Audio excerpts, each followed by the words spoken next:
Este carro é falso, sussurrou Sofia ao multimilionário, e com esse único suspiro destruiu a mentira mais cara da história do automóvel. Supunha-se que o leilão de carros clássicos de Cascais fosse o lugar onde os sonhos se tornavam realidade, onde máquinas de milhões de euros encontravam um novo lar entre os ultra-ricos. Mas de pé à sombra de um reluzente Ferrari 250 testa-roça de 1957, Sofia Rodrigues, de 16 anos, sentiu que os seus dedos calejados detetavam o que 200 dos colecionadores mais ricos do mundo não conseguiam ver. A casa de leilões fervilhava com o tipo de energia que apenas quantias obscenas de dinheiro podiam gerar.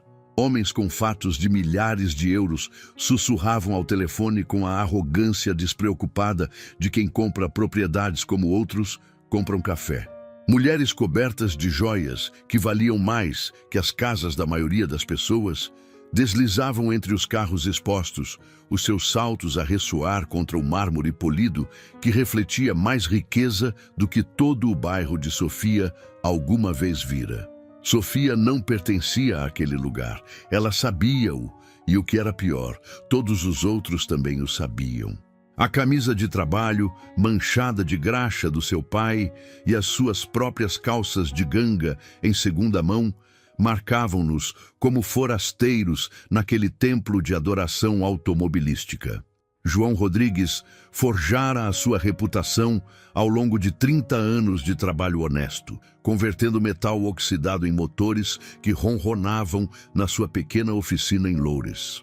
Quando a casa de leilões telefonou desesperada à procura de alguém que pudesse verificar a autenticidade da sua joia da coroa, um Ferrari, aceitaram relutantemente a sua experiência, deixando bem claro que a sua filha adolescente era um peso indesejado. "Fica calada, minha filha", sussurrou-lhe o pai ao entrarem na impecável sala de exposições. "Esta gente não nos vê como iguais. Estamos aqui para fazer um trabalho e ir embora." Mas Sofia herdara algo mais que o gênio mecânico do seu pai. Herdara a sua incapacidade de ficar em silêncio quando algo não estava bem. O seu avô, Carlos, o mestre Rodrigues, fora uma lenda no mundo das corridas clandestinas de Portugal dos anos 60, um homem capaz de detetar um motor trucado do outro lado de um estacionamento. "O metal não menta, pequena", costumava dizer-lhe antes de o cancro o levar. "Conta histórias a quem sabe escutar." Agora, enquanto seus dedos percorriam a carroçaria supostamente original do Ferrari, o metal gritava uma história de engano.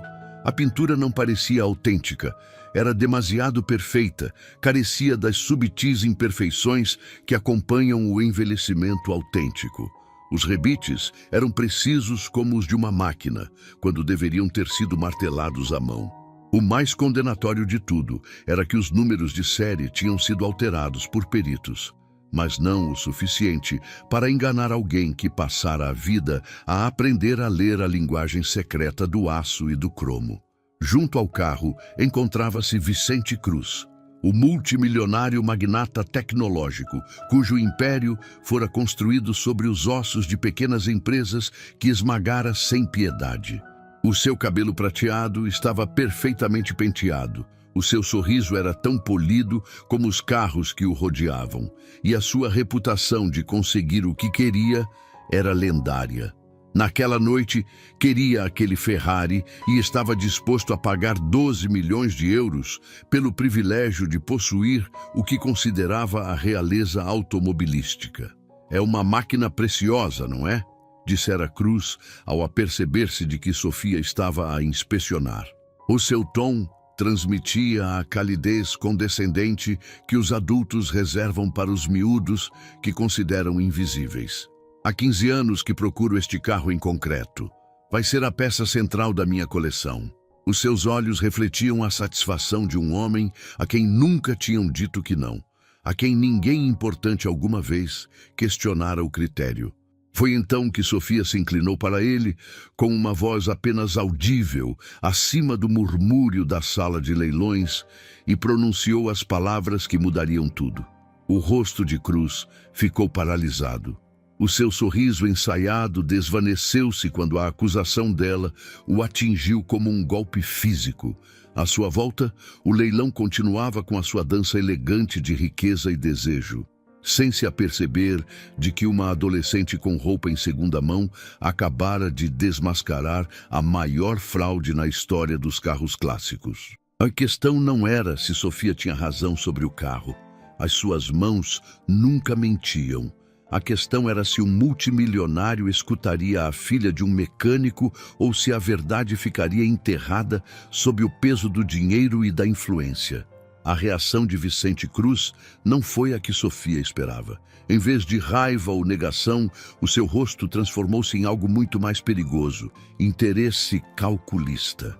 Os seus pálidos olhos azuis, que momentos antes a tinham descartado como irrelevante, agora estudavam-na com a intensidade de um predador que avalia uma presa inesperada.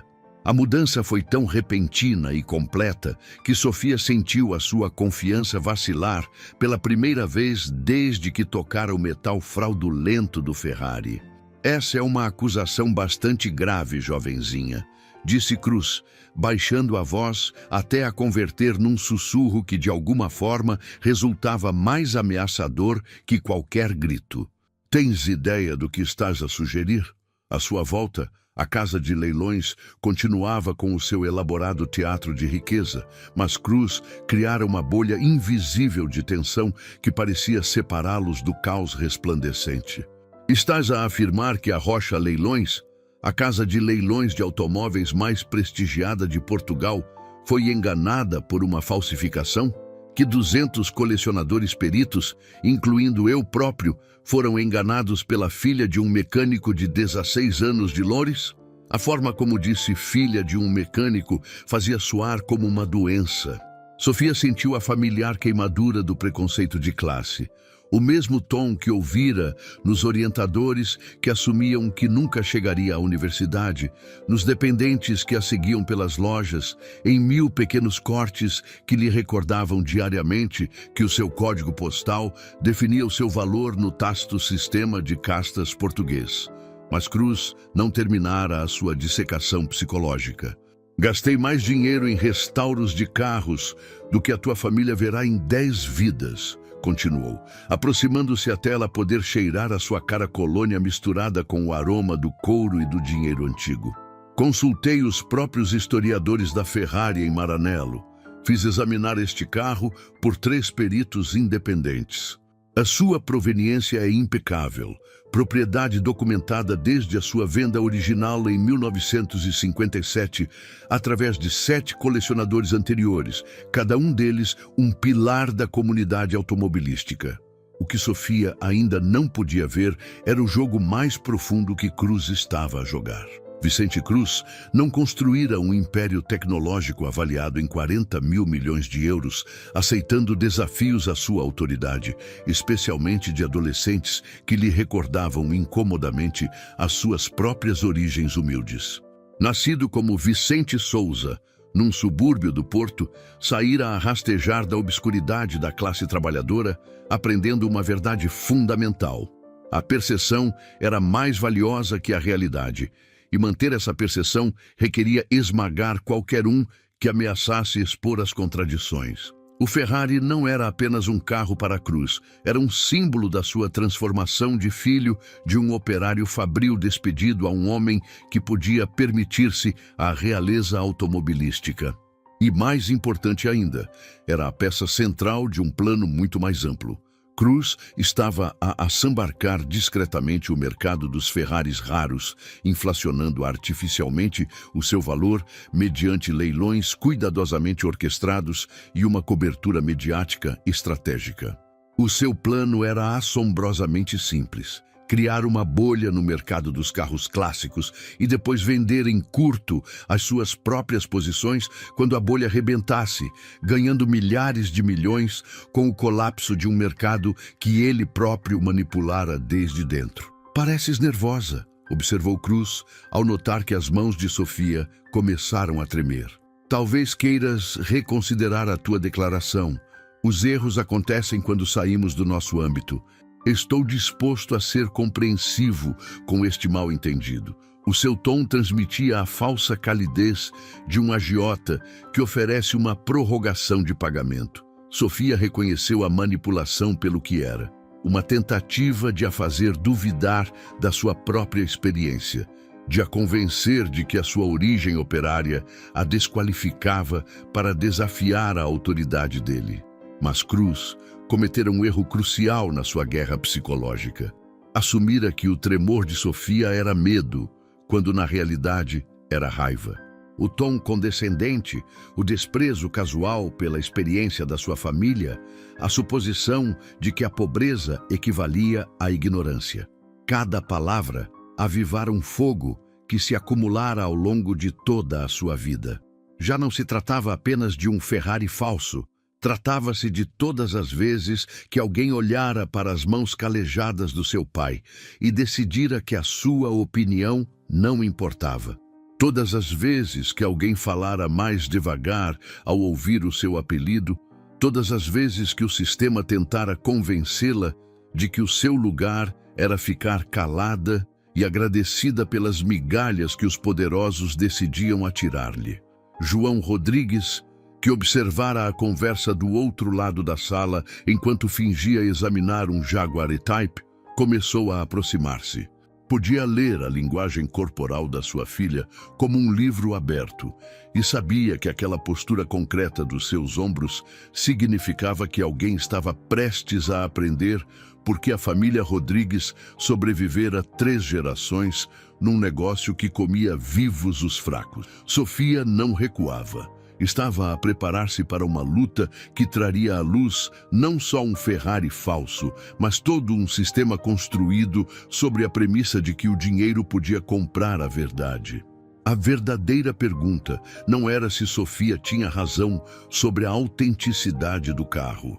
A pergunta era se Vicente Cruz permitiria que a filha de um mecânico destruísse o plano financeiro mais ambicioso da sua carreira, ou se usaria todas as armas do seu considerável arsenal para a silenciar antes que pudesse destapar a fraude que desmoronaria o seu império. As linhas de batalha estavam traçadas entre os privilégios herdados e a experiência ganha, entre os que compravam o respeito e os que o impunham através da competência. O que nem Cruz, nem ninguém mais naquela deslumbrante casa de leilões se aperceberam foi que Sofia Rodrigues herdara mais que o gênio mecânico do seu avô. Herdara a alma de uma lutadora de rua que aprendera que, às vezes, a única forma de vencer um sistema viciado era parti-lo completamente. A mente de Sofia acelerou, enquanto as táticas intimidatórias de Cruz a inundavam como ruído de fundo. Enquanto ele tagarelava sobre as suas credenciais e conexões, ela catalogava mentalmente cada detalhe que demonstrava a natureza fraudulenta do Ferrari. A voz do seu avô ressoava na sua memória. Quando os ricos tentam calar-te, pequena, é porque sabem que tens razão. O que Cruz não sabia era que Sofia estivera a documentar tudo desde o momento em que tocara no carro. O seu telemóvel, discretamente colocado no bolso do seu casaco, estivera a gravar toda a conversa. E, mais importante ainda, tirara fotografias detalhadas das inconsistências no número de série, das irregularidades na pintura e dos sinais reveladores da fabrico moderna disfarçada de artesanato vintage. Estás muito calada agora, disse Cruz, confundindo o seu silêncio estratégico com capitulação. Fico contente por começares a compreender a gravidade de fazer acusações infundadas contra os teus superiores. A palavra superiores atingiu Sofia como uma bofetada e teve de morder a língua para não explodir. Do outro lado da sala de exposição, João Rodrigues estava a ter a sua própria revelação. Estivera a examinar um Corvette de 1963, supostamente restaurado, quando algo chamara a atenção do seu olho perito. Os números de fundição do bloco do motor não coincidiam com a data de produção documentada do carro. Depois, notou outra inconsistência num Shelby Cobra próximo, e outra num Porsche 911. Um arrepio percorreu-lhe as costas quando o padrão se tornou evidente. Não se tratava de um único Ferrari falso, tratava-se de uma fraude sistemática à escala industrial. Entretanto, Sofia estava a executar um plano que teria orgulhado o seu avô. Enquanto fingia acobardar-se perante os insultos de Cruz, na realidade, estava a enviar uma mensagem de texto cuidadosamente redigida à sua melhor amiga Rosa, que trabalhava a tempo parcial na cadeia de notícias local. Põe-te em contato com Miguel Santos, o repórter de investigação da RTP. Diz-lhe que a Sofia Rodrigues tem uma história que vai revolucionar o mundo dos carros clássicos. A resposta de Rosa foi imediata. O Santos está intrigado. Estará aí em 20 minutos com uma equipa de câmaras. A beleza da estratégia de Sofia residia na sua simplicidade. Cruz podia intimidar uma adolescente e o seu pai, mas não podia silenciar uma equipa de notícias que transmitia em direto para milhões de espectadores. O leilão de carros clássicos atraía a atenção dos média precisamente pelas somas astronômicas que implicava. A RTP planeara fazer uma reportagem superficial sobre milionários e os seus caros brinquedos. Em vez disso, estavam prestes a obter o escândalo automobilístico da década. "Creio que terminamos aqui", disse Cruz, com uma voz que transmitia a firmeza de um juiz a ditar sentença.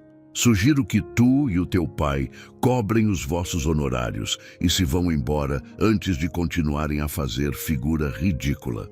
Virou-se para ir embora, seguro de ter intimidado com sucesso uma família de classe trabalhadora para que se submetesse. Mas Cruz cometera o erro fatal de subestimar a rede de apoio de Sofia. Não se tratava apenas de uma rapariga contra um multimilionário, mas de uma família e uma comunidade que levavam gerações a lutar contra os sistemas de opressão. Quando Cruz começou a afastar-se, Sofia gritou suficientemente alto para que os colecionadores próximos a ouvissem. "Senhor, Cruz, antes de gastar 12 milhões de euros, não quer saber por que os números de série desse Ferrari foram alterados com tecnologia de gravação a laser que não se inventou até 1995? A confiança na sua voz atravessou o murmúrio da casa de leilões como uma espada. Várias cabeças viraram-se, incluindo a da reconhecida jornalista automobilística Patrícia Vasconcelos, cuja denúncia sobre Porsches falsificados enviara 2 concessionários para a prisão federal. A armadilha estava montada. Cruz podia continuar a caminhar e parecer culpado, ou podia virar-se e enfrentar um desafio público à sua autoridade por parte de alguém que acabara de descartar como irrelevante.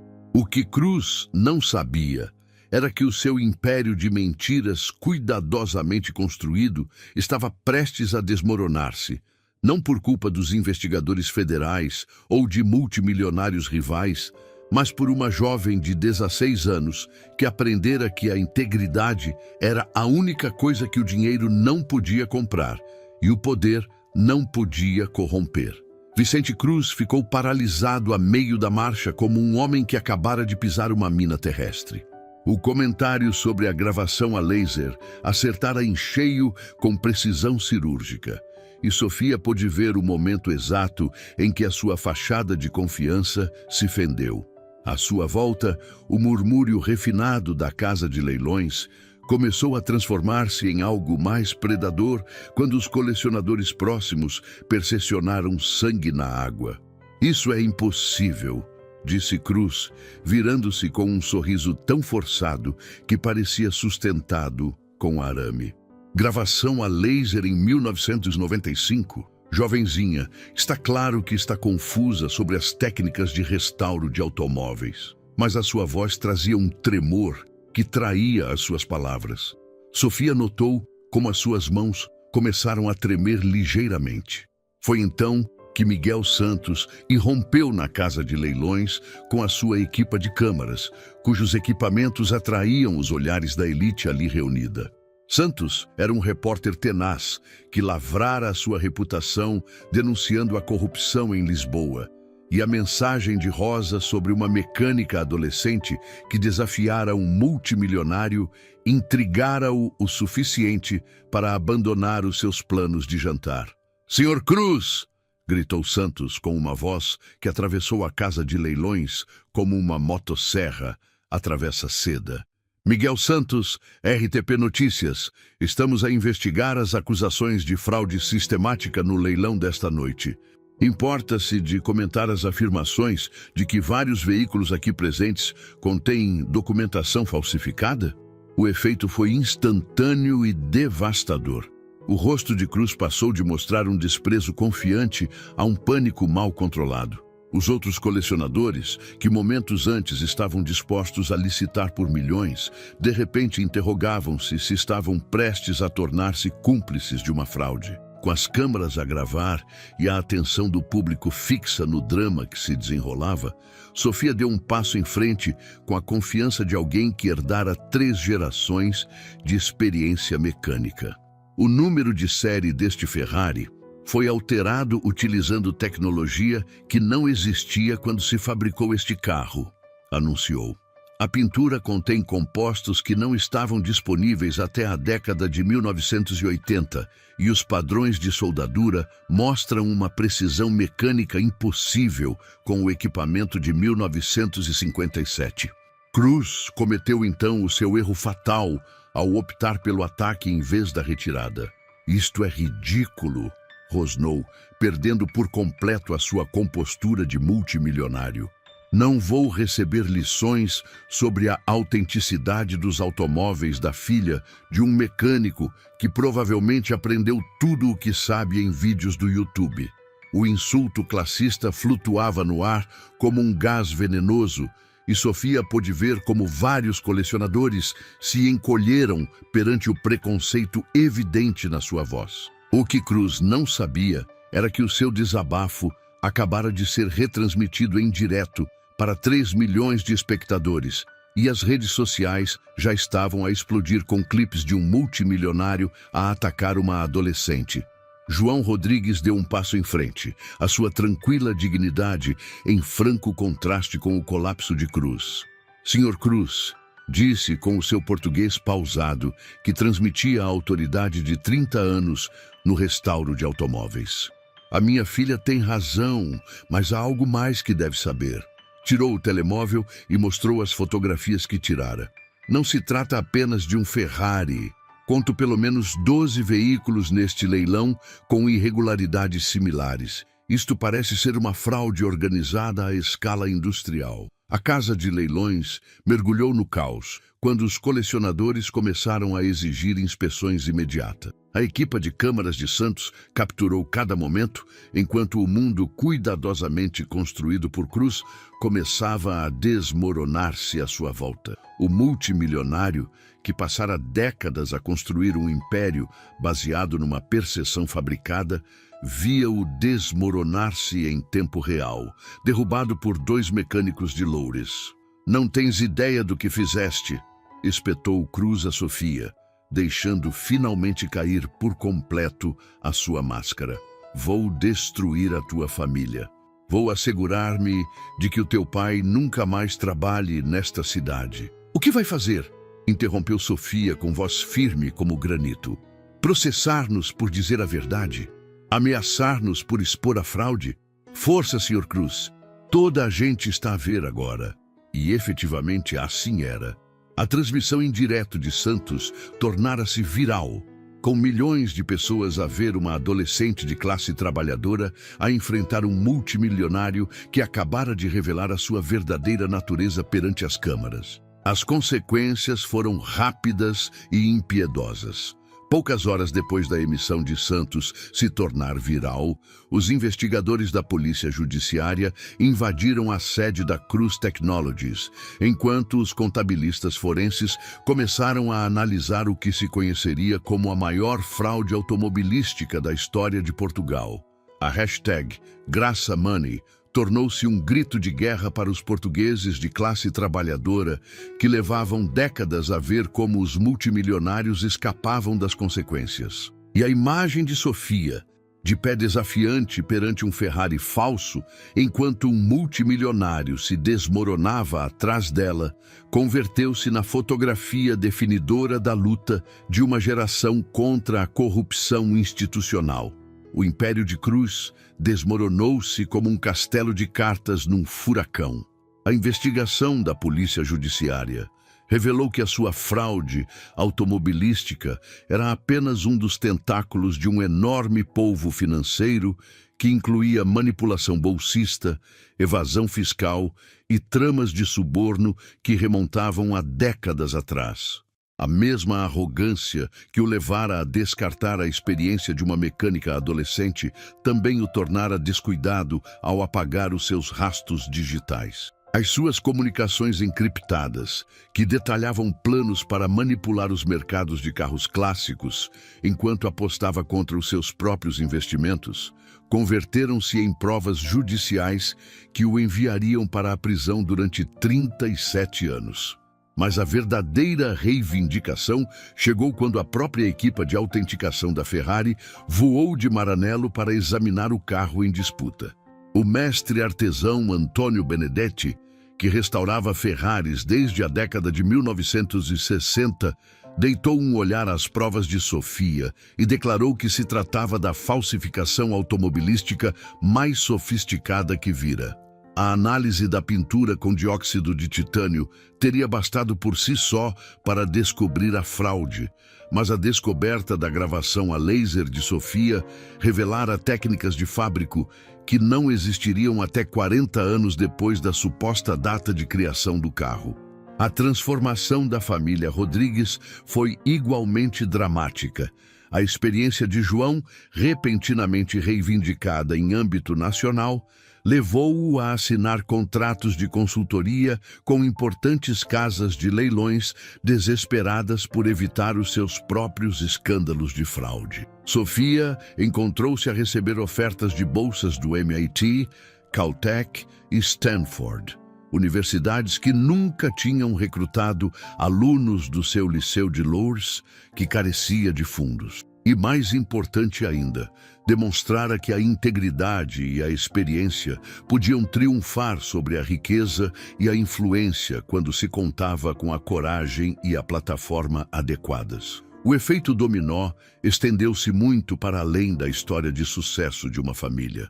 A exposição de Cruz desencadeou uma investigação exaustiva sobre a fraude nos leilões de luxo que revelou uma corrupção que se estendia de Cascais até Mônaco. Dezenas de colecionadores milionários descobriram que tinham pago fortunas por falsificações elaboradas, enquanto os peritos de classe trabalhadora, que tinham sido desprezados e marginalizados durante décadas, se viram de repente muito solicitados, já que a indústria tentava desesperadamente reconstruir a sua credibilidade. 6 meses depois, Sofia compareceu perante uma comissão da Assembleia da República que investigava a fraude financeira nos mercados de luxo, e o seu testemunho foi retransmitido em direto para milhões de portugueses ávidos de responsabilidade. O problema não é que os ricos se tenham deixado enganar por carros falsos, disse aos legisladores reunidos. O problema é um sistema que valoriza automaticamente a riqueza acima da experiência, as suposições acima das provas, os privilégios acima da verdade. Quando se descartam as pessoas pelo seu código postal ou pela profissão do seu pai, criam-se pontos cegos que os criminosos aproveitam. As suas palavras desataram um debate nacional sobre os preconceitos de classe nos testemunhos dos peritos, o que levou à criação de novas diretrizes que exigiam que os processos de autenticação incluíssem perspectivas diversas, independentemente dos antecedentes sociais do avaliador. O protocolo de autenticação. Sofia Rodrigues converteu-se no padrão de referência para a verificação de artigos de luxo, garantindo que se valorizasse a experiência acima do pedigree na hora de determinar a autenticidade.